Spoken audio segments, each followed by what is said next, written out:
Steve Lundin. Lundin. Steve B. Steve. Yeah. Okay. And you're a reverend. Yes. What's the church called? First Methodist? First United Methodist Church. Okay. So, your reaction to tonight? About what I expected. People coming with a multitude of concerns for safety and for continued services, and we're always looking for ways to improve our services, make them safer, really help people navigate their way out of the problems they're having into permanent solutions. Do you feel like some of the criticisms were fair, or do you think you're trying to do a good thing? Well, it's interesting to me that it all gets focused on the church when we have the warming shelter, we have the public library, which is a meeting place for people who are homeless. We have the church. We have Clay's Market that sells little bottles of booze about this big. We have a methadone clinic around the corner. So there's all these things, but for some reason a lot of the attention comes on the church. And a lack of complete understanding of what we really do there and the services that we offer. Yeah, I mean, what sort of service do you offer? We offer breakfast and lunch every day, 6 days a week. We offer telephone, hygiene items, blankets, clothes, computer to work on resume and that kind of thing. We have an art room for parents and children and others to come and do artwork, and it's a community center. We have groups there, AA groups, NA groups, about 40 a week. We have a veteran support group that uses our facilities. We have Clinica de Salud that comes and provides medical, and we have social workers from Intro who use office space and work with our folks. Any plans to move the location of the service? No plans to move the location. We've been there since 1929. We have said that when the warming shelter moves, if the population goes down, we might assist the city and the new warming shelter by providing meals, but I don't see us moving the meals that we currently have. Jesus said, whoever serves the least of these serves me. I was hungry and you fed me. I was naked and you clothed me. I was sick and in prison and you visited me. We live by that passage. Yeah. Why is it important to serve others? Why is it important? Because our faith commands us to. And we see everybody as children. Various concerns, a certain amount of fear, which is completely understandable. I feel like the church kind of becomes the lightning rod. There are a lot of places that provide services up and down our street, and for some reason it all gets focused on the church. There's some misunderstanding of what all we do there. We have a lot of services where we're always looking to improve, make things safer, make the neighborhood cleaner. We're really interested in working with the whole community. Last question, specifically to the criticism that you guys aren't maybe holding some of the people that are coming to you for services accountable. What would you say to that? Well, it's a community process. We work closely with the Salinas PD, the security in the area. We remove people who are dealing drugs on our property or coming in intoxicated or using on the grounds. They can't be there. But that puts them then out into the community. So, we find that we do have a very good working relationship with Salinas PD, and that's improving all the time. So what happens now after this? What's the next steps for you guys trying to fix some of these community concerns? Tonight was one of the biggest tonight was one of the biggest gatherings on this topic that I've seen in Salinas. In many cases, this was representative of what we're facing statewide, what we're facing in the region. This was a neighborhood meeting, and at the end of the day, the most impactful results are local. So residents, business owners, stakeholders, we've surfaced our greatest challenges, and out of this meeting will come 5 solutions, one of which we already heard: expanded security to include this neighborhood. So, residents want specific action, and that's our goal tonight. Get those answers, get the solutions, and you guys are going to go meet now to talk about those, right? Okay. Following up, when's the next meeting? Do you know?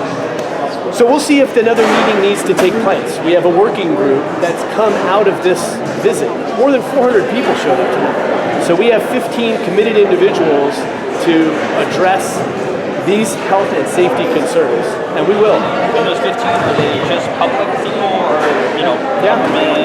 No, it's just people in the community. Our working group is made up of nonprofit, residents, the church, the YMCA, the city of Salinas. Tonight's meeting's about action, making something happen, and we will.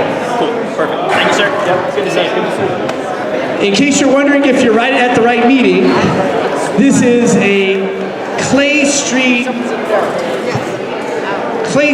community meeting on the topic of health and safety. If I could get everybody's attention, we'd like to get started. Thank you. So to welcome us to the YMCA, it's my pleasure to introduce the Executive Director and actually the CEO and President of the Central Coast YMCA, Andy Wago. Andy?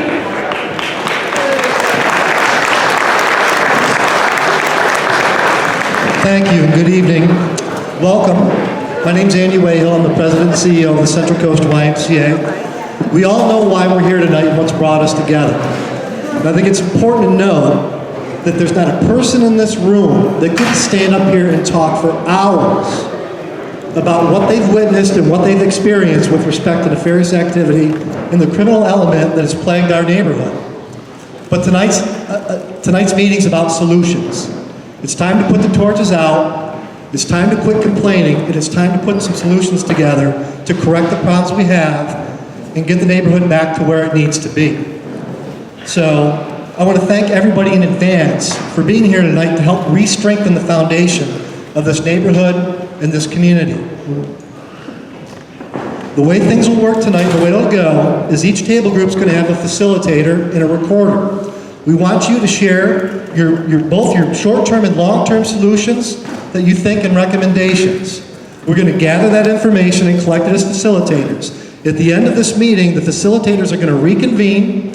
We're going to go over all of that and we're going to prioritize it. Once it's prioritized, we're then going to sit down as a committee, myself, Councilman McShane, Mayor Gunther, the city manager, the church, and talk about what we're going to do to go to work to solve these problems.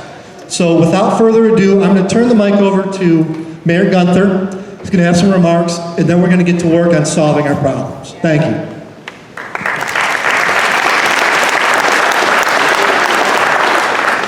First of all, thank everyone for coming out. I know everybody had nothing better to do on Friday night, but it's good to see that the community cares.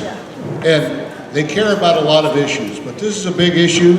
We've had some problems in this area, but we all got to work together to help resolve them. The city's done a couple of changes.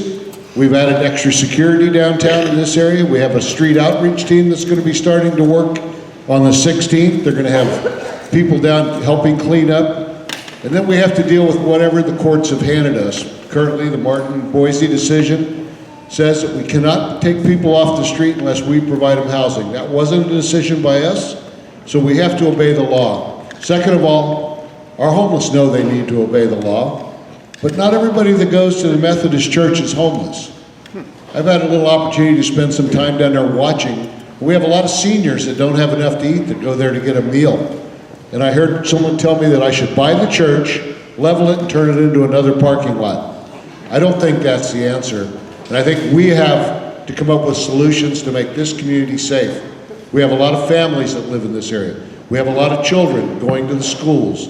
And we all have to work together to make this community better.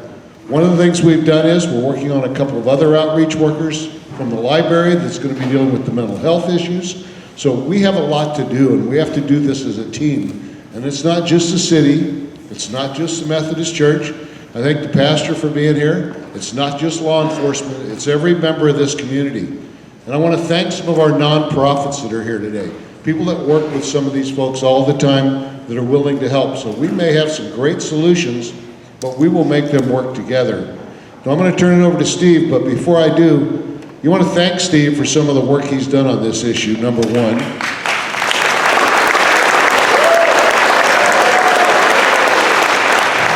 I had somebody call me today and said they called him a bad name because he had helped the Methodist Church get their money for the kitchen through the federal government through a grant. And I said, well, would you cook the food and take it to the new warming shelter if there's one built? And he goes, no. I says, Steve wasn't just thinking about today, he was thinking about the future. So it isn't just today's solution, it's what we do in the future. So I'm going to turn it over to Steve now.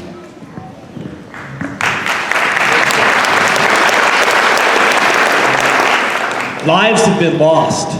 This is a serious issue, and if I've spoken to enough of you, you're mad as hell. You want action, and tonight, we're going to deliver on action, and I mean that. Every single one of these tables is critical to what will be action to address what is one of the greatest health and safety concerns in the city today.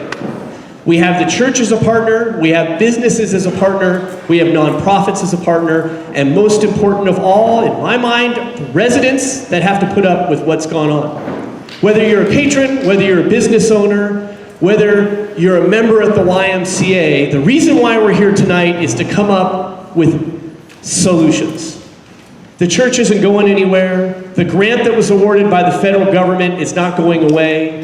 We need to be able to get along and address this issue together.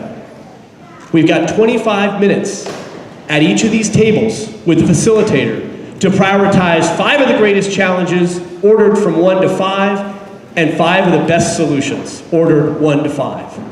If I could ask the facilitators to stand up, that'd be helpful. There's a bunch of them. All right, thank you.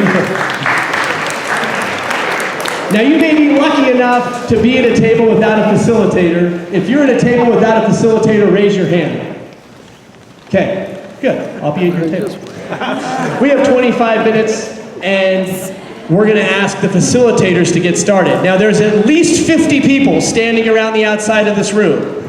And I know it's going to be a little strange, but for those of you that are in those chairs, I'm going to ask you to move around a table. And for those of you that are willing to stand, to gather around a table. The facilitators have been briefed and trained on listening for 25 minutes. So let's get to work and we'll reconvene with law enforcement, homeless professionals, and ultimately some solutions. Thank you. If you're just getting here, I want to thank you for coming to the Clay Street Community Safety Meeting. We want to thank the YMCA for hosting us today. Let's give them a round of applause. Let's thank the YMCA. I want to take a moment to acknowledge our mayor, Joe Gunter is here, along with Councilwoman Gloria De La Rosa. Thank you for being here. Okay, so in case you got here late, what we did is we had everybody break into small groups and identify the top 5 challenges and identify 5 solutions. I need to get everybody's attention. If we kind of have a crowd over there in the corner. Let's get everybody's attention. I know there's a lot of people here and a lot of ideas. Okay, thank you very much. So again, for those of you that arrived late, we broke into small groups and we identified 5 overarching challenges and along with that 5 solutions. And we asked that they be prioritized. We have facilitators from several tables, so if I could invite all of the facilitators to the front to line up, we're going to have them introduce themselves and identify those 5 challenges and those 5 solutions. We'll start right here, sir. Okay. Good evening, everyone. Happy Friday evening. I'm Elliot Robinson. Closer. I got to put it right up to my mouth. Okay, good evening, everyone. I'm Elliot Robinson. I'm the facilitator for this table. right on my lips. Cooties. I'm the interim executive officer of the Coalition of Homeless Services Providers. Used to run social services for the county. So the top challenges from this table were: 1, safety and protection of residents, businesses, and the homeless. 2, the cost of housing. 3, the availability and, just to use a big word, modality of mental health and substance abuse services so that they were more effective with people. That's 3. 4 is the public health issues, particularly urination and defecation. Number 5 is that there are not enough opportunities for people who are experiencing homelessness to integrate into the community, i.e. having purpose, participation, and value. So those were the challenges that our table identified. In terms of the solutions, number 1 was find more opportunities to work on integrating our residents who don't have housing into the overall community, and i.e. an example would be the Downtown Streets teams, but also to make sure that in there is the ability for job training of some sort so that individuals who are experiencing homelessness have the opportunities and skills to participate in the broader society. Number 2 is more mental health and substance abuse outreach and treatment opportunities. Number 3 was identifying 24-hour public restroom facilities. Number 4 was expanding shelter started off as navigation center opportunities. I said, well, most people won't understand that. Navigation centers are shelters that help people actually find housing and work on issues, so they're more than just a shelter. And number 5 is reduce the cost of housing or increase the availability of housing subsidies for people. So that's what we came up with. Thank you. Thank you, Elliot. Thank you very much. We're going to have a wide variety of feedback. There's a wide variety of people here. So your name and 5 challenges and 5 solutions. Hello, my name is Adam Stafford. I'm a resident homeowner on Capitol Street here.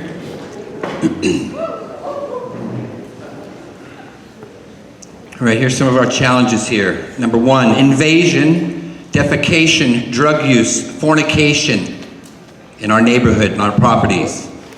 2, cities in action continuing to expect residents to come up with the solutions.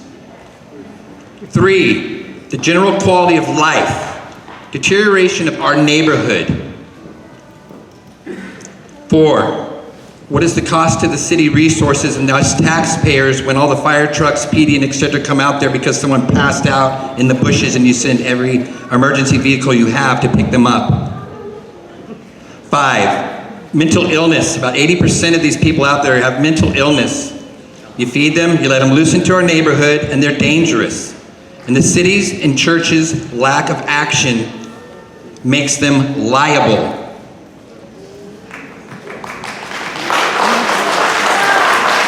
Solutions. Number 1, Steve, the city, the church, take action. 2, allocate money correctly. The extra $100,000 from the HUD program should have been designated to address the problem. 3, organize response through social work. 4, church to break up the groups down amongst the other churches and resources. It's hard to read here, I apologize. 5, police look at whether or not the mental health units or jails, police look at whether mental health unit or jail and out of neighborhood, actually how many people are actually served, unduplicated numbers. And the last thing I threw in here, have HUD do an actual audit on the program itself and see what they say about it. Thank you. Thank you, Adam. Okay, come on forward. Your name and, 5 challenges, 5 opportunities. I'm Kevin Gast. I'm the program director for Interim's Macomb program. We serve adults who are homeless who have serious mental illness. Like an ice cream cone. So our problems we identified was crime, which include theft, trespassing, assaults, and murder. Sanitation, which is the urine, the feces, and the needles. Housing values, loitering, and just overall the fear to walk around your neighborhoods. So possible solutions, one was to move the services to another location for the homeless. Another was to start a group at the Methodist Church to educate the people who use those services about how to be a good neighbor and the impact they have on the communities. Another was to hire private security to patrol the Methodist Church. There was a lot of talk about just looking at the data. Crime currently, crime 2 years ago, crime 10 years ago, and see what the patterns are. And finally to form a neighborhood watch and start like a neighborhood walk program. Thanks, Kevin. Thank you very much. Keep coming. Your name and yeah, we'll go from there. My name is Paul, a longtime resident of Salinas. I tell you, facilitating is like herding cats. The problems that we felt were the most critical challenges to this neighborhood were personal safety, lack of city involvement, loitering, mental health problems and lack of resources, and storage of personal items. The solutions, possible solutions, were have a central location here in central Salinas, and the suggestion would be possibly utilizing the soon-to-be vacant police department area to one place, one-stop shopping for all the services involved to work with our problem people. That would be police, social services, etc. More city involvement, however possible. Personal safety, perhaps maybe establishing a neighborhood safety committee where the people living in this area can put their boots on the ground and work with authorities to make for a safer neighborhood. Mental health problems, hopefully involving Interim even more. They are involved, I know, and the last one we thought would be a pretty good idea would be a personal storage central facility, a building in which people without storage could come and leave their personal valuable items with a person that will provide security for them. Thank you. Thank you very much, Paul. Pastor Steve Lundeen. We had drug addiction and the crime that comes with that, mental illness, poverty, which often leads to homelessness, and the disparity. The housing crisis is all part of that, and a lack of resources around and accessibility to these needs. We spent most of our time on describing the critical challenges, but there was an agreement that we need a holistic community approach that takes into consideration those who are homeless and receiving services, those who are business owners, those who are living in the neighborhood. Thank you very much. Come on up, Casey. Thank you. Good evening, I'm Casey Powers, Division Director of Program Services with Interim. Our top 5 challenges included safety across the age spectrum, so that is everyone from children to adults, including the psychological impact on the community. Sanitation, including the trash that comes from the vehicles and people defecating and urinating in the streets. Mental illness, including the treatment of drug and alcohol addiction, housing and poverty and the availability of beds and the ability to pay for those beds. parking and the availability of spaces and people living in their cars. And then in our solutions, we had number 1 as community policing and the need for security in the neighborhood. Number 2 was bathroom facilities, possibly having mobile toilets and shower facilities. Number 3 is a need for 24-hour resources, including access to mental health and substance and crisis response. Number 4 is building community for people and helping the people who are experiencing homelessness to find and take ownership for the community, possibly using vacant lots, hotels, finding space and creating space and allowing people to live in the spaces that they have created. Number 5 would be finding more beds, and that includes beds for men. We have a lot of resources for women and children. There are fewer resources for our men who are experiencing homelessness. Thank you, Casey. Cheryl? Hi, I'm Cheryl, and I'm just a longtime community member.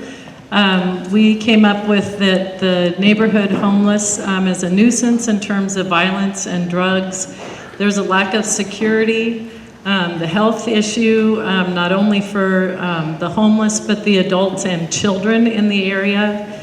After the lunch is served, there's loitering, no place to go, and that services are needed, mental health and addiction and homelessness just as a problem. We came up that we need more navigation services, more outreach in our community, more police presence. Up to Salinas High, we heard that they have police presence to the 200 block of Main Street. They need to extend that area. Portable toilets, someone brought up that companies can sponsor toilets throughout the city as a solution. We need a day center so that the loitering issue can be dealt with, and then possibly restricted zones of places where people can't go. Thank you, Cheryl. So your name and... Hello, my name is Donna. I live on Cayuga. This situation has affected us personally at our home. Our table, I feel like I'm going to repeat everybody's problems and everybody's solutions. One of the main points at our table that was brought up, we've all experienced exactly all the same problems, and the solutions are very, very similar. Where we are questioning is when you plan an event, you have proper planning, you have an infrastructure that goes along with this event. You have like a concert, you have security, you have perimeters, you have adequate trash, you have adequate food, you have toilets. I understand that the church is providing a very necessary service to the community. We see that personally, but the church might be planning an event on their property or right around their facility, but that actually this event is bleeding into obviously all of our neighborhoods. And I actually think that a better infrastructure on this event and expanding these boundary lines for this infrastructure would eliminate a lot of the problems, the defecation, the loitering, the litter, the crime. We've had stuff stolen. They just need to expand these boundaries, plan a proper event. It's needed, and treat it like a big festival, because basically twice a day, that's what it is. Thank you, Donna. Hi, Rhonda. Yeah. I'm Rhonda Janicki, and I'm the mother of a daughter who is 7 months pregnant and has a 2-year-old boy who lives across the street from Mariana Giardo, who was stabbed and killed. We have the critical challenges facing the Clay Street neighborhood and stakeholders: homeless loitering around the neighborhood, drug usage in the open and the neighborhood. We've had a few people witness drug usage on the church's steps. Defecating on people's private property. I talked to one lady when I was walking around handing flyers, who said a neighbor across the street had seen through her Ring camera a homeless woman, I'll just say pooping on her yard, and when she went out and looked, she saw that plus toilet paper that she was left to clean up. Homeless sleeping on people's property.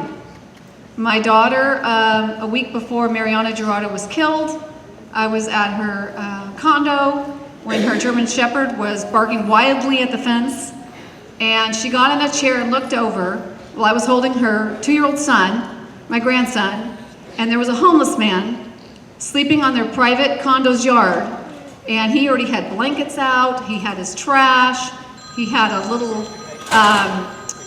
baby stroller with junk in it, and when we confronted him that he needed to leave, he was violent and said he wasn't going to leave until he did his drugs.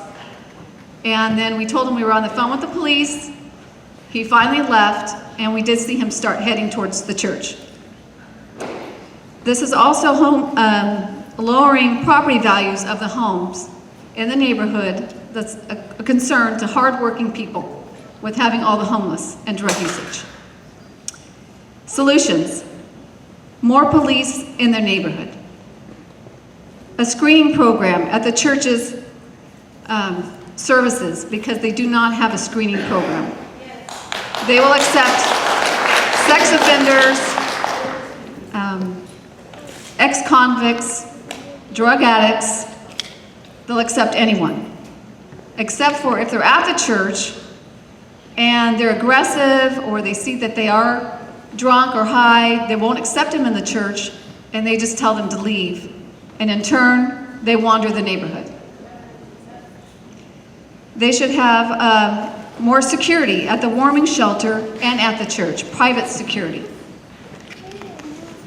They said that they should also look at a different area on the outskirts of the city to have this homeless program with the services instead of in an area with schools and children.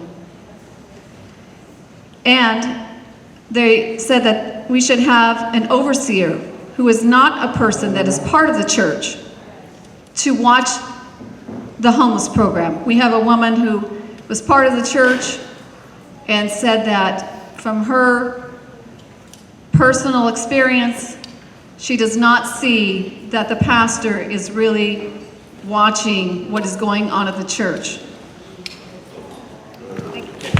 Thank you. Your name, and we'll go from there. My name is Gail Delory. I'm a business owner at 450 Lincoln Avenue, which is right next door to, oh, excuse me, sorry. My name is Gail Delory. I am a business owner in the building just across the street at 450 Lincoln Avenue, which is right next door to the Methodist Church. And I just first want to say I really appreciate all the input from my group. We had a really diverse group of individuals. We had citizens in the community. We had church members, both from other churches within the city of Salinas as well as outside. We had business owners. And we also had a homeless woman, actually a couple of them. And so I really want to thank all of those people. Their input was really insightful and really valuable. And I think the thing that I'm the last one, so I'm feeling like I'm just simply repeating everything that everybody else has said, but I'm going to say it anyway because I want to honor what our group did. Homelessness is a huge issue. Crime is a huge issue. And that is both crime against the actual citizens of this community as well as crimes within the homeless community. Mental illness is a huge problem as well as addiction, both drugs and alcohol. And some of the suggested solutions were there needs to be more homes for the homeless. We need to stratify the types of homeless people. There's many different varieties. Some can be more easily assisted by what the church is offering, and others may not be so easily assisted. There needs to be more than one feeding location. We can't bring them all to one location and overwhelm one area. It should be in multiple areas. Be more proactive about your own self-defense. One woman indicated that she had been trained in a program called Damsel in Defense, and she felt empowered to feel safer in walking in the neighborhoods. Another solution was a potential like tent city in Santa Cruz, where it's an area that is housed all together. It's fenced. There are rules that need to be followed. People are bussed in and bussed out, and if there are problems, those people are eliminated from that program. Also, there is a program that just started here in the city of Salinas in September called Downtown Streets Team, and it was highly touted by one of the individuals at our table. And we think that things like cameras in the downtown area might be really helpful. I know our building has cameras in the under the building parking garage, and when we recently, I'm sure most of you know, we had a stabbing in that garage just before Christmas time and on a Saturday, and due to the fact that we had cameras in that garage, they were able to identify the individual who did the stabbing, and they were successful in apprehending him with the church's assistance, I might add. Something else that I wanted to add was that the church sometimes gets a bad rap about all of this. They're trying to do the outreach that they feel is helpful. We all need to work together collectively to come up with a good solution that allows the church to do their outreach as well as satisfy. We all need to be heard here today. We all need to be respected and understand where our rights as citizens are and how we impact each other. Every single one of us is impacting one another in different ways, and the church cannot bring that impact and not understand that there's some kind of a ripple effect in the community. And by the same token, we all have to respect what they're attempting to do. It's going to be a challenge. One of the things we mentioned at our table was this is not going to be easy. It's a complicated issue. There's not a one-size-fits-all, but I believe that with the numbers of people we have in this room today and the ideas that have been discussed, I think we can come up with a good solution. We're doing it now. We're on it. Thank you. Good evening. My name is Al Parolini, and like many before me, we've identified virtually the same items. But first and foremost is securing public safety. Second was, in terms of challenges, mental illness, drugs, housing, and lack of centralized services. So potential solutions are rather we've categorized them in terms of, first and foremost, there needs to be an official action taken by the city leaders, not only here, the county, and the state. There needs to be central services that everybody's identified where we talk about housing, mental health, public health, property storage, and security. Those all need to be centralized in one general location.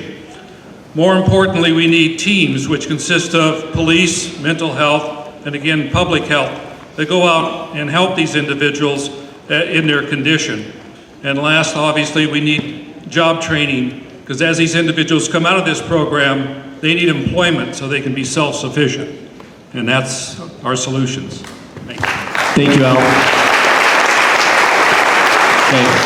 And we're about done here. Okay. Good evening. My name is Rick Janicki. I'm a longtime resident of City Salinas. I'd like to thank the group that I facilitated. One thing that I'd always been told in a previous job was that it's okay to disagree, but it's not okay to be disagreeable. And these folks were great. I appreciate your input and thoughtfulness. Our observations, forgive my old eyes, I can't see underneath the light here.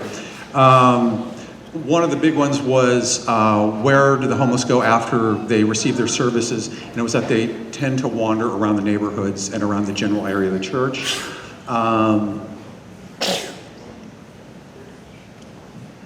Another one was that homeless are hanging around the schools and those areas. People are afraid to walk in their neighborhoods. They're feeling very unsafe. Oh, thank you very much. And they're saying that drug use is very prevalent. Our solutions from 5 to 1, explore current and possible future ordinances in the city to see if there's something that can be done in that light. More social services for the homeless, public bathrooms, as there was noted many times, feces and urine in different areas of the city, more security in parking structures and around the general area, basically more law enforcement, neighborhood watch, those types of things. And the big one was to actually move the services from the church to another location in the city. Thank you. Thank you, Rick. Sure.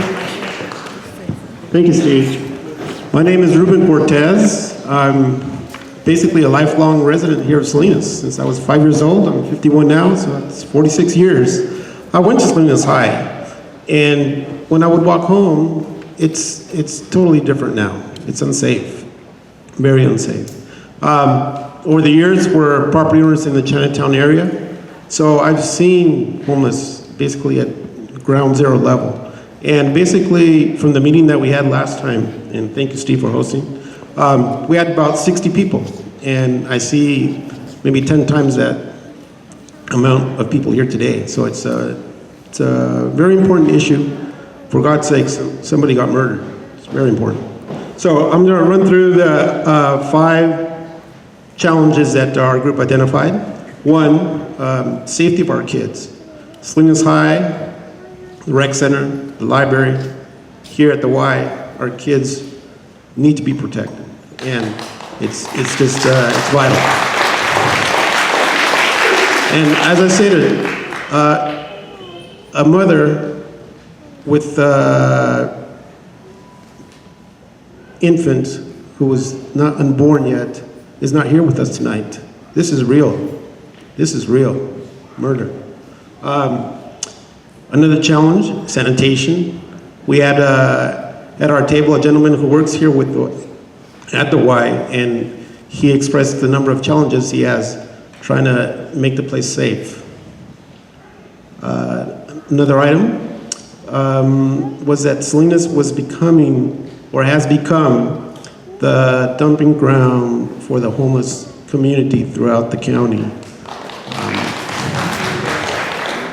And what some of the concerns from the business owners felt that they also are really being hit hard by this issue. Now, solutions. We're here to find solutions, right?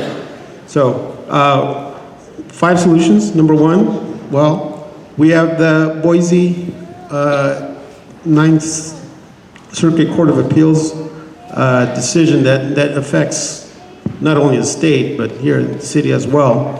And what that does is we have to bring it out in the open. We have to identify what the law is and how does it affect us here. So basically the way it breaks down is if there are no shelters available, enforcement is limited. So one of the solutions, well, why don't we create more shelters? That way there is a possible way to enforce. Stop the sweeps. Okay.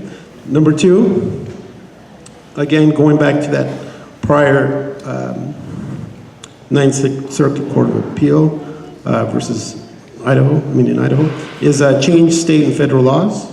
Number 3, we gotta move the location. It's surrounded by too many kids. We gotta move it. Number 4, in terms of shelters, sometimes there are people who are at the shelters who have drinking problems or drug problems. That's a fact. Sometimes in other parts of the state they have what they call wet shelters. So maybe that also needs to be an alternative. And number 5, have more services for the for the people who need mental health services. And that's about it. Thank you. Thank you very much.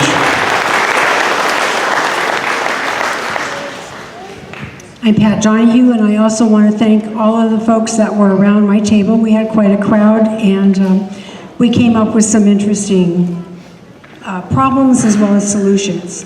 Number 1 was the gap in services between the shelter and the church. Where do the homeless go in between the hours of 1 o'clock and 4:30 when the warming shelter opens? Loitering and panhandling in the downtown areas is a critical problem, as is the blatant disrespect, littering, manners, the misuse of property. The 4th one was We wanted to, patrolling was an issue. We want security, lighting, and more cameras. And we are concerned about homeless families in particular. Some of the solutions: create places for the homeless to go in gap times. We want an ordinance against loitering and panhandling. We know that's an enforcement issue as well. Neighborhood patrols, someone mentioned the Yellow Jackets, which was created to patrol areas where gangs. We'd like to do something similar for the homeless.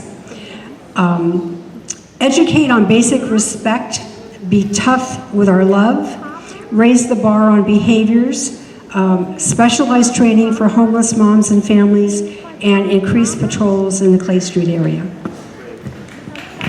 Thank you very much, Pat. I want to invite up Manny Martinez at this time, Assistant Chief of Police. And I also want to invite up, I think, is Casey here? From MC Home. And I also want to, come on down if you could.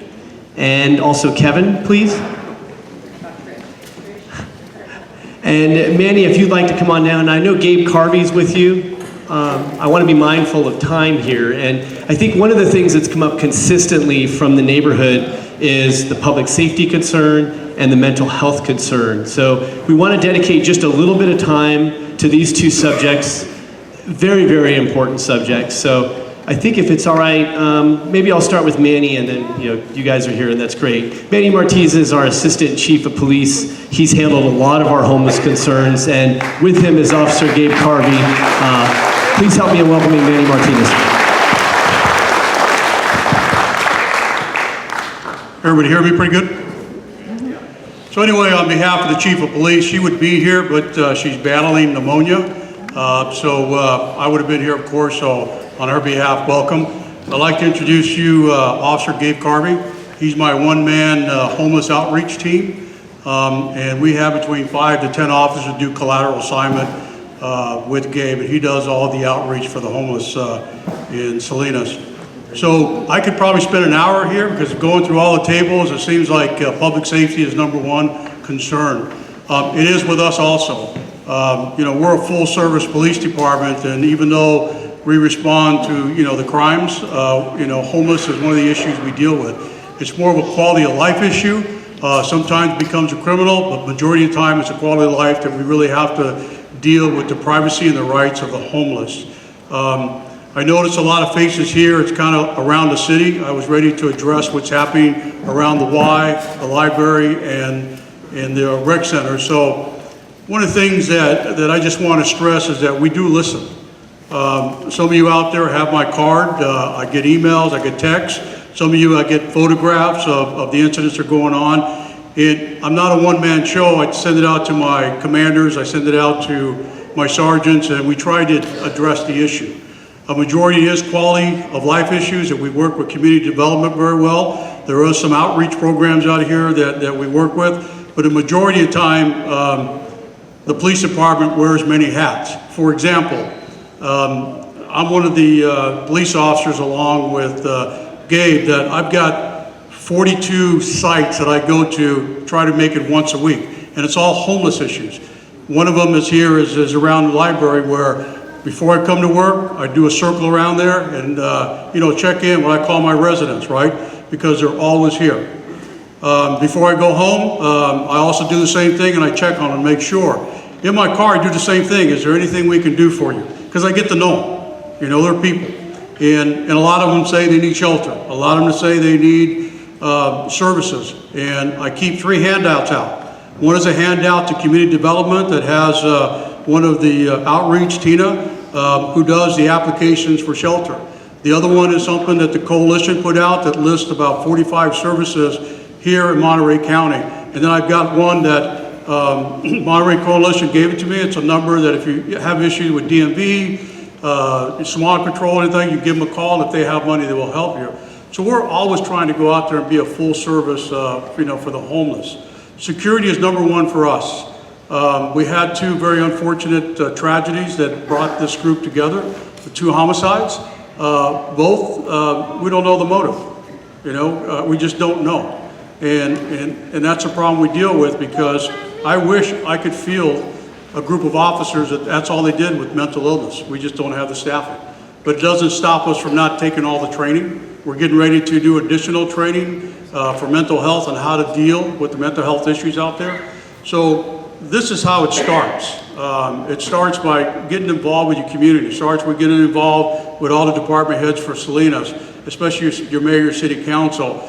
I always say that if you're going to open up any kind of homeless outreach at a center, you treat it as a navigation. Not only do you feed them, you know, you talk about shelter, you talk about medical, for dental, for whatever it is, right? You don't just come in and do one thing. You have to hit them with everything. Because I'll give you an example. Sherwood Park, Tina's not here, but I'm going to give her credit, is that we didn't have any outreach at Sherwood Park.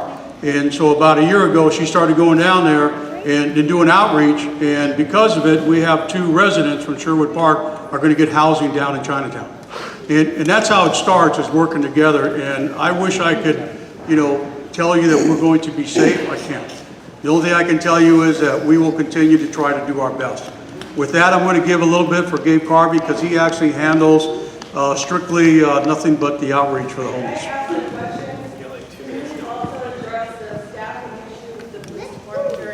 So we're not going to have time for questions, but I will be available afterwards if you got a question. Well, that would be an important part of this, for us to know what the staffing issue is. So I got a minute.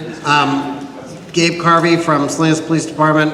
I've been a Salinas resident my whole life, and I've watched this South Salinas evolution of what's going on. I'm very concerned about your property rights, values, and your safety. Working every day very diligently to try to find some solutions. It's quite expansive. I know that this is very important to you, and this is your area of town. However, there are some very impacted other areas of town as well, and that we're working on. So we're quite thin, running, trying to put out fires. So I have my card, and I'll be available if I can answer any of your questions, please. Thank you very much. Let me whip around. I know there's a lot of questions, but I've got to give time to our providers. So between Kevin and Casey, and I think Elliot is here as well. Elliot, please. Just some words on homelessness as a topic very quickly. Kevin? And the mental health. Sure. So, a few words. It's really complicated, and a few words would never do it justice, but I do want to say that we understand that it's an issue.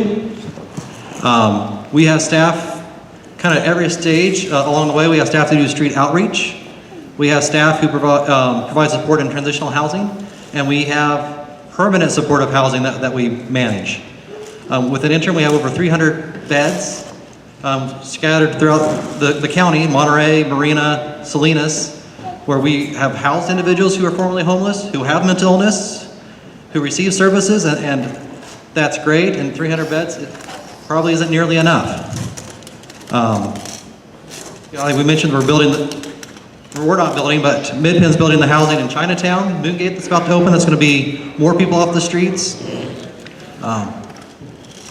There is a lot more people serving the homeless than just interim. There's whole person care, there's the coalition, there's Cecil, there's Veterans Transition Center, there's all these people out there, and we work together, and we do kind of have these navigation centers people allude to. We do go into the church, all of us. We do go into Chinatown, all of us, and provide these services. But it's complicated, and we're making gains, and hopefully with time we'll get better, and we'll make our gains quicker. Thanks, Kevin. Kevin hit most of my talking points here. We do have, like he said, more than 20 people who will be housed in Moongate, who are part of our services. Our target population is people with serious mental illness, and that we do also serve people who have substance use disorders. We have several housing sites scattered throughout the county, and are always working on increasing what we can provide to people. So that is just a little bit about interim and the collaborative services that we have. Thank you. Good evening, everyone. I spoke earlier, so I'm not going to introduce myself, but just to say homelessness is a California crisis. It's a national crisis, and it's a local crisis. And it's driven largely by the availability and cost of housing. And one of the challenges we have in Monterey County is actually building the housing. Lots of people, particularly affordable housing, might say, yeah, can you build it somewhere else? And actually, tongue-in-cheek, and I don't mean to be too provocative, but just to poke everyone, one of the things that I always used to say when I worked at social services was homelessness is the issue that everyone wants something to be done about, but typically it's somewhere else with someone else's money by somewhere else. And it's an issue we have to come around together to address. And I'm always struck, I'm a homeowner myself, and I always get kind of jazzed when my property values goes up. That's kind of cool. And I watched my kids grow up and look for housing. I watched my daughter share housing with her boyfriend, which turned into a toxic relationship. And I saw substance abuse happen, and they had to move. And my daughter had parents who would say, yeah, sure, come back, it's all cool, we're kind of sad when you left. Her boyfriend didn't have that and was on the street. And with the anchor of the toxicity of their relationship, because he could not afford housing. And it's a challenge when you look at the data we know about homelessness. We see more people falling into homelessness. We see 80% of our local homeless population coming from our community, Monterey County community. We see young people not being able to afford housing, and actually equally as heartbreaking as the young emerging adult, the person of childbearing age who has difficulty finding housing, are seniors. Our senior population over 55 is the fastest growing homeless population we have. And that's a function where you see people who live on fixed incomes, who don't own their houses, who can't afford their housing, and who end up either living on the street or living in a vehicle, which for those of us who live in the neighborhood say, whoa, whoa, whoa, go somewhere else. And it's challenging. And one of the things I also used to always say is, if we can find a location for a shelter, then I'm sure there's enough wisdom within the city of Salinas, the county of Monterey, the coalition of homeless services providers, to actually get it built. And those locations probably aren't going to be out in some far part of the community. They are going to be within our communities. And we'll have to figure out how to accept people who are other. And that's been a national challenge for a long time. And it's something that we have to figure out to embrace our neighbors and to make housing, which is such an important human need, available so that we don't have the challenge of having people who are different, who we don't understand always, walking our neighborhoods, either being dangerous or making us worried about the danger.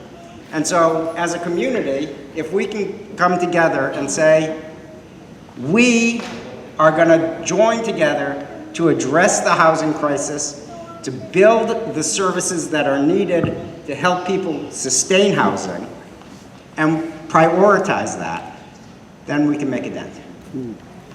Thank you very much, Elliot.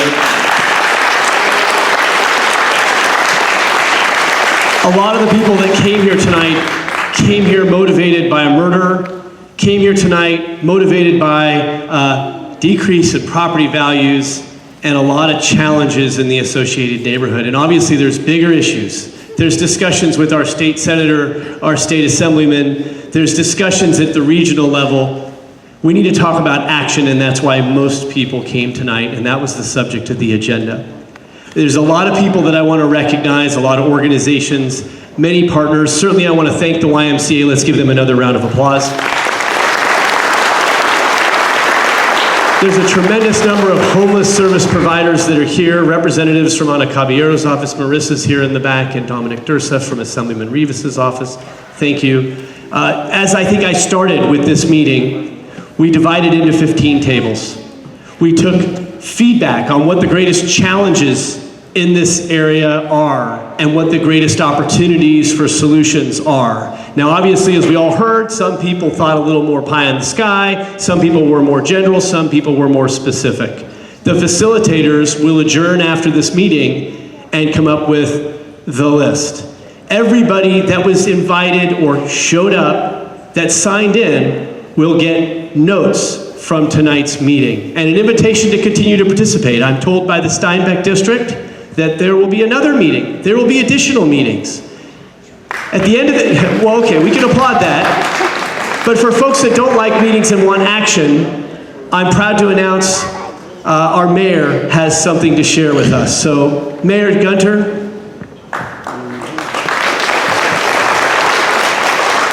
There's a couple of very key items that are going on already. We've already hired more security that's going to work more in the area down here, down Clay Street. And I had one gentleman suggest I go even a little further. We're going to work on that. We'll come up with the money. It's your money. It's how we have to take care of our community. Second of all, we have a census table in the back. Get the information, because every time we don't register somebody with the census, this city loses $2,000. We'd have money to address a lot of these issues, because we don't want to be like San Francisco, and I tell that because, or LA. LA just did their count. 98,000 homeless, 98,000. They have 16,000 people living in cars. That's impossible for me to fathom. We've got to address it so that we don't have that problem. We have to get these folks off the street. And I'm not talking about you giving them a bag of clothes, because if you give me a bag of clothes and I'm homeless, where do I hang them? I take out the sweatshirt I like and I leave the rest. That's just common sense. Donate your stuff to a good charity that'll put them so that we don't have to pick them up or spend money cleaning up. Second of all, if you see a crime, you know, we're gonna work our cops a little harder. We're gonna call them. If they don't get the message, they don't know what happened. I had a lady tell me about a guy dealing drugs tonight. Did you call anybody? No, but I'm gonna send you a video, Mayor. Well, send it to me. I'll get it to the police. We have to address the crime issues. Yes, we have people, a hand up, not a handout. And I tell people that, and they get real nervous because that's what's gonna work. We as the community can help address this issue. I know that there's a lot of good-hearted people in this room that are willing to help anybody. And I tell you, the only way we're gonna do it is if we go out and attack this issue as a team. The neighborhood watches, calling it in, being out there and being aggressive. I don't want one of you out there fist fighting some guy because he's urinating on your lawn. That's what we have law enforcement for. We have to obey the law as well, but we have to work together, and I think if we do it together, we can see some results. The pastor's here, and if anybody wants to talk to him, he's a man open with solutions. He's not your enemy either, and he wants to see things made better. He would love to have a church where people just come to church and there were no homeless. So maybe we could give him a helping hand and get the folks off the street and into housing. Steve? Again, I want to acknowledge the significance of the mayor's leadership to expand security beyond its current boundaries in the city center to include Clay Street and Capitol and out in this area. That's a great change and a step forward, so I want to thank him for that. To everybody that's here tonight, and I heard a quote recently, if you're not at the table, you're on the menu. You're here tonight. And for some of you that have already downloaded the Salinas Connect app, you need to let us know when you see something. And there's a lot of people that'll say the police didn't show up for 45 minutes. There's a lot of people that will say it took 6 weeks. Yeah, we're a city of limited means, but we're a city that's committed, and what we don't know about, we can't address. So I want to invite everybody that's got a smartphone to download that app and be a part of the solution. Again, if you signed in tonight, you're going to hear what 15 more than normally committed individuals came out of tonight with. And I know there's a lot of creative ideas. Some are going to cost some money. Some are going to be easier and some are going to be harder. Following this, myself, the mayor, the city manager, and the stakeholders, including the church, property owners, neighbors, are going to meet and we're going to come forward with action, measurable results. Call me on it if that's not the case. My business cards are in the back of the room. You can text me tonight. I want to thank you for coming out. There'll be resources in the back, and have a good evening.